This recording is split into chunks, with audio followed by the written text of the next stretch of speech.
Hey guys, welcome back to our channel. In this tech tutorial video we're going to show you how you can create and apply filters for your projects and items on monday.com. So let us dive into this. So what you want to do is navigate to your project or board here inside your workspace on monday.com. Let me go with this one and select one of your views. Let me go with the table view for the sake of this tutorial.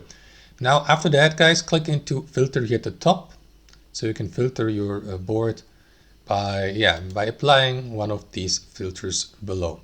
So what you want to do guys is click into that drop down menu, and after that select or customize your advanced filter. Start with the column you would like to apply the filter to. Click into the drop down menu and let's go with status, for instance. Next, select the action, is not, text is empty, and so on and so forth. So let's go for a very simple one, is not, to filter out any statuses that don't apply to that filter. And in the final step, click into that drop down menu to the right and select one of the values you would like to filter out. Is not stuck, so you can filter out any stuck items or projects and simply keep the rest.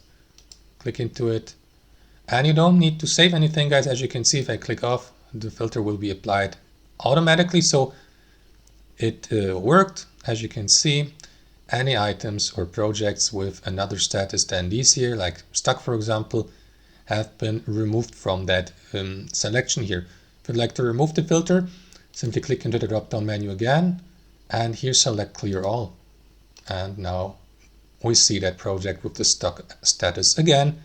That's it guys, hope you enjoyed it, got some value from it, and we'll see you next time on our channel.